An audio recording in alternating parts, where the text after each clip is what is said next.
Thank you. Let me say from the outset that I believe in hope, not hate, unity and not division, and I'm totally opposed to all forms of xenophobia and racism. But, and this is where you might not like me so much, I'm also against tarnishing all leavers with the same brush. Whilst the majority of racists, it has been said, voted Leave, the majority of leavers are not racists. Nor are they all elderly.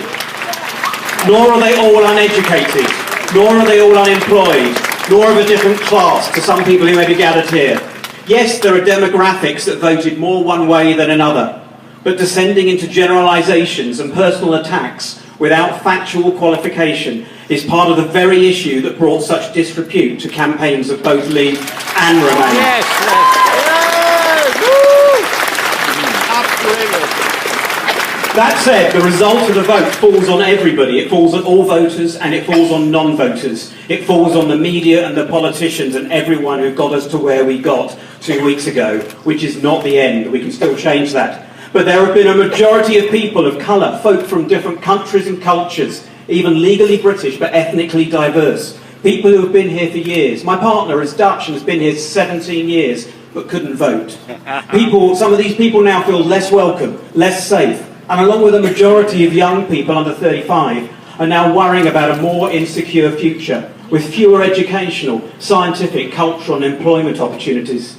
At the same time, though, we have to accept that a majority of unemployed and low-paid working class people also lacked hope and voted out because of their own fears about the future, exacerbated by unfounded beliefs that immigration was a threat to them personally, or that the alleged benefits of the EU had passed them by and had not been felt or recognised by them. Our failure was in not getting across that message. We need an inclusive internationalism that leaves no communities and no classes behind. Being part of the 48%, if we shift that to 52 or 54 or 55, we still end up in a divided country if we can't make that 65, 75, 95 in favour of staying in Europe. And that means engaging with the 52% rationally and fairly and humanely. We need to unite against prejudice, against discrimination, xenophobia and hate.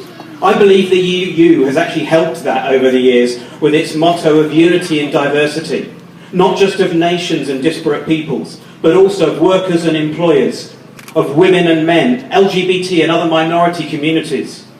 The Friday just before the referendum, it was a Herculean task, but they got all 28 existing nations of the EU to agree common cause on promoting LGBTI rights across Europe.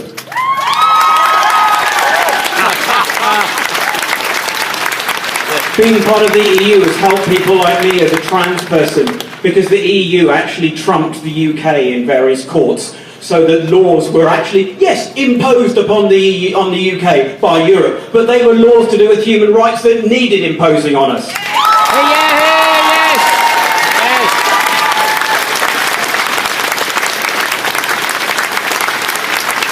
But the EU, having these kind of rights to do with human rights and LGBT rights and all the other things, they will actually mean that they can demand improvement from countries that want to join the EU, from accession countries.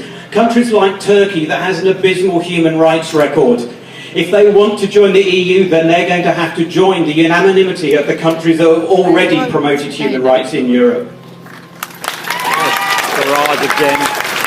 The very worst thing that has come out of Brexit to me has been the rise in hate crime. Already we saw last year in the UK a rise in Islamophobia, but even here in Norwich on a single day after the referendum, I heard of 3 local hate incidents. By the weekend, that was a dozen I'd heard of, and those were just those I was connected to on social media here in Norwich. There were 100 elsewhere over Brexit weekend, and over 500 since. According to Tell Mama, over 800% rise in Islamic-phobic hate crime. Most go still unreported, so the situation is probably worse. Many are now living in fear. Now, I don't mean to shock you with this, but one of the worst statements of what was actually casual racism, as it's called, as if there is such a thing, was online, and it was local. And someone said, "Don't worry about the rise in racism, it'll be offset by the fall in murders and rapes." Oh my God. That is something we need to oppose vehemently, and that's root and branch from the. And that doesn't just mean, oh, I condemn it, and politicians saying, I condemn it, and we'll do more about it. It means getting to the grassroots of culture in our country to change people's attitude. London was a place that voted predominantly to remain, and yet has the highest immigration, and has had it for the longest. It is more integrated. I lived there in the 80s when it was less integrated. Places like Boston, yes, they have high immigration now, but it isn't fully integrated yet, and they haven't got used to it. Some of these things take time, but leaving Europe means we don't have that time. There are things that we need to do now. The UK was actually part of a liberal bloc in the EU, and that is actually weakened by our leaving. We're abandoning the liberal and reforming movements within Europe by leaving them without what would become a 35% blocking minority on less liberal proposals from further right groups in Europe. Absolute sovereignty and security. Sovereignty was the biggest issue, even above immigration in the campaign. But absolute sovereignty and security in a global world is a myth. Geography continues to be redrawn on maps and online daily. It doesn't actually really exist. Instead, it's about control and power, and they're not even true. After Brexit, we will have more apparent control, but actually less power. Less influence, none at the EU table, and losing a market and community of states twice the size of America and nearly half of our global trade. And even if we leave, we will remain in the European Court of Human Rights, we will remain in the Council of Europe, we remain in NATO, WTO, G7, G20, various international laws, human rights, maritime and environment agreements. This is the 21st century, not the 19th. We cannot pedal backwards.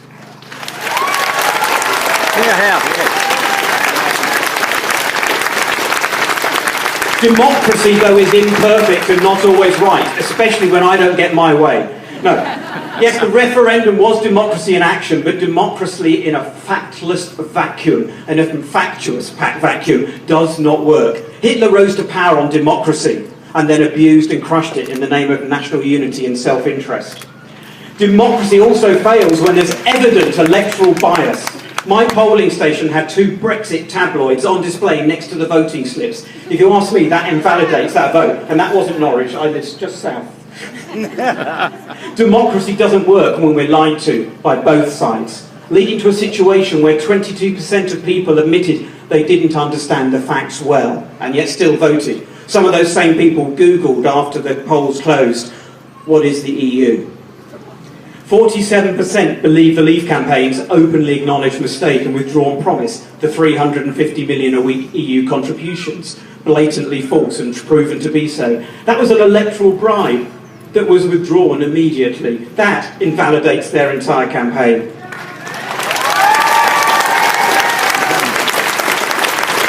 The vote itself will make little difference to immigration. The net budget payments to the EU will probably cost us almost the same to get some kind of Norway or Swiss deal. If the pound remains low, inflation already will add 5 to 10% to food and petrol prices, affecting everyone, especially the working classes, especially the poor, especially the people that voted out. If ever we want to rejoin, you can be assured we will never get the rebates, reforms and exemptions we got before. We actually have one of the best deals in Europe at the moment, and we're about to trash it. One of my biggest issues is that people were not informed of the economic, social and legal facts and consequences without falsehood or bias. In order for the vote to fairly consent to the referendum, how can they consent when what they've heard was not fair or true? In the most blatant cases, they were lied to, again, by both campaigns. Exaggeration. That was what the Chilcot report criticised Blair's campaign to go to war over. Blatant exaggeration. Fear won. It was a campaign of fear. Democracy based on lies and fear is not democracy, but deception and manipulation.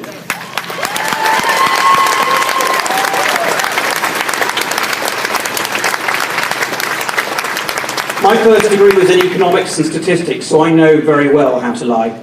The UK was 5th in the world economic tables and was about to take Germany. Because of the pound's devaluation in the last 2 weeks, we've already dropped a place to 6th, below France. And we will keep slipping if we do not reform the Europe and UK's position in it.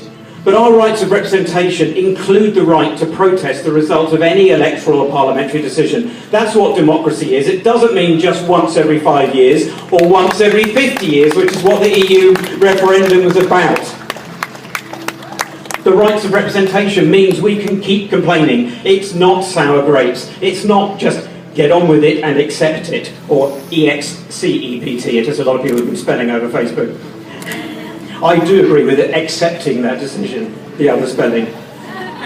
But as millions have done since austerity under the Tories, or even under the war that Tony Blair took us into, people took to the streets and called for general elections, called for referenda, called to bring down governments. That is our democratic right, not to accept the decision and to keep campaigning, but to keep persuading as well, to keep proving that a majority are moving in favour of staying. Agitation to peacefully bring down a government, petition for change, is a very British way of doing revolution in these days. The parties are already stabbing themselves in the back. It's already brought down several party leaders and most of the Brexit pretenders. Farage himself, as you've already heard, admitted that he too would have called for a second referendum. So it's schadenfreude and hypocrisy to not say we shouldn't be calling it for it too. In the 5 days since the referendum, Parliament received over 5,000 petitions, nearly 50 times their normal democratic load. That is a demonstration of democracy. That is a demonstration of people power and a demonstration of political engagement. But it is still not enough. If 80% of young people wanted to stay in and yet 80% didn't vote, there's still a lack of political engagement. That's what we've got to change. People power can bring down governments and prevent Article 50 if we can prove the electorate has changed its mind or was lied to, as with the Chilcot inquiry. The regret vote, according to polls, is now already shifting 7 to 14% away. Oddly enough, 3% of Remainers have also shifted to leave.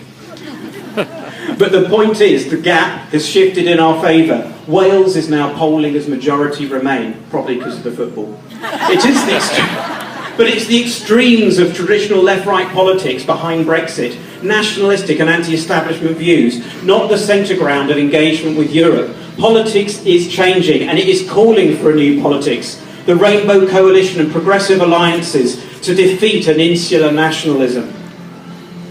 We need to re-engage with not only politics, but voting and that engagement and education. I think it was one of the Swiss guys who said this week that where we have failed is by abandoning investment in education over the last 2 decades.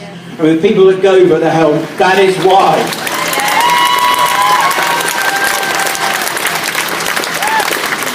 If Article 50 is delayed and a referendum or general election called before any final EU withdrawal attempt, by then hundreds of thousands more young people will have gained the vote, and those that didn't vote can be mobilised. The EU has contributed to 50 years of peace and harmony in Europe. Prosperity has been dented, not because of the EU, but because of the economic crash of 2008, because of the banks, because of bailing them out and not bailing the poor out. Being in Europe, but not being a part of the euro, has actually served British interests very well.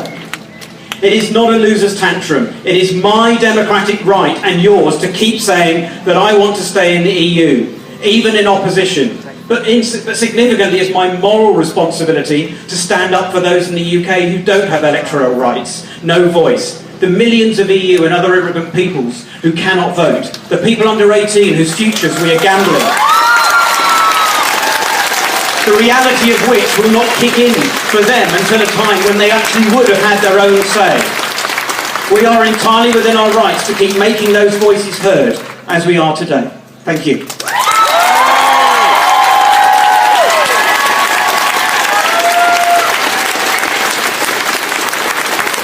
Thank you, Katy.